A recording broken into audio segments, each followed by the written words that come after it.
మీకెప్పుడైనా ఇలా జరిగిందా? రాత్రి నిద్రలో అకస్మాత్తుగా దేవుడు మీ కలలో కనిపించడం, మీ వైపు చూసి నవ్వడం, లేదా మీతో మాట్లాడడం. చాలామంది దీన్ని సాధారణ కళ అనుకుంటారు. కానీ కొన్ని కళలు మన జీవితాన్నే మార్చేస్తాయి.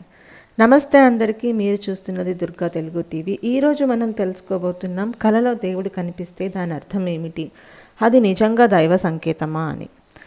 విజయవాడ దగ్గర ఒక ఊరిలో రమ్య అనే అమ్మాయి ఉండేది. చాలా సింపుల్ అమ్మాయి, కానీ దేవుడిపై మాత్రం ఎంతో భక్తి. ప్రతిరోజు ఉదయం లేవగానే స్నానం చేసి పూజ గదిలో దీపం వెలిగించేది.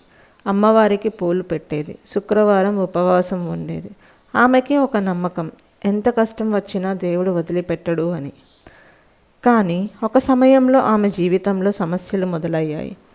ఇంట్లో ఆర్థిక సమస్యలు, నాన్న ఆరోగ్యం బాగోలేకపోవడం, చేసే పని కూడా కలిసి రాకపోవడం, ఎంత ప్రయత్నించినా ఏదో ఒక సమస్య.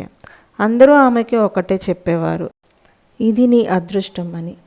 ఆ మాటలు వింటూ రమ్య మనసులో భయం ఇంకా పెరిగిపోయింది.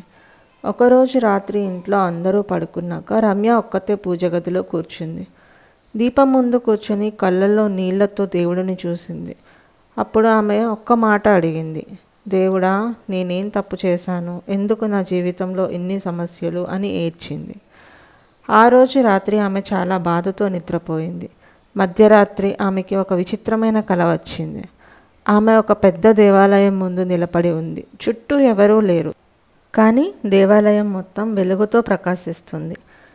ఒక పక్క దీపాల వెలుగు, ఇంకో పక్క గంట శబ్దం. ఆ వాతావరణం చాలా ప్రశాంతంగా ఉంది. అకస్మాత్తుగా గర్భగుడి నుంచి ఒక ప్రకాశం బయటకు వచ్చింది. ఆ వెలుగులో అమ్మవారు కనిపించారు. తెల్లటి చీర, స్వచ్ఛమైన చిరునవ్వు. చూసిన వెంటనే మనసుకి ప్రశాంతత కలిగే రూపం. రమ్యకి ఒక్కసారిగా భయం వేసింది, కానీ అదే సమయంలో ఏదో తెలియని ధైర్యం వచ్చింది. అమ్మవారు నెమ్మదిగా ఆమె దగ్గరకు వచ్చి ఒక మాట చెప్పారు, భయపడకు, నేను నీతోనే ఉన్నాను అని.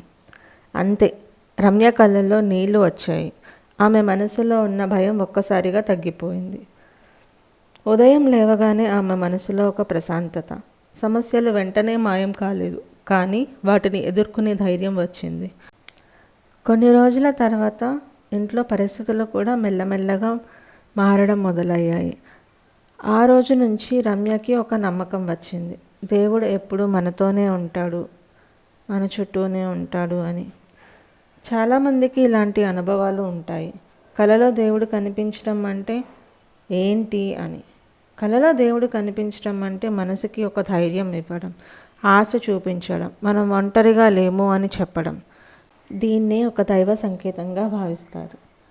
మనసు చాలా బాధలో ఉన్నప్పుడు మనకు నమ్మకం కావాలి, ఓదార్పు కావాలి. అప్పుడు మన భక్తి, మన ఆలోచనలు కళ రూపంలో బయటపడతాయి. అందుకే భక్తి ఉన్నవారికి ఇలాంటి కళలు ఎక్కువగా వస్తాయి. కానీ ప్రతి దేవుడి కళ ఒకేలా ఉండదు. దేవుడు నవ్వుతూ కనిపిస్తే, అదే కోపంగా కనిపిస్తే, మరి మీతో మాట్లాడితే వాటి అర్థాలేంటి? అవేమిటో మనం పార్ట్ 2లో తెలుసుకుందాం. ఈ వీడియో కనుక మీకు నచ్చినట్లయితే లైక్ చేయండి, షేర్ చేయండి, మన దుర్గా తెలుగు టీవీని సబ్స్క్రైబ్ చేయండి. ధన్యవాదాలు.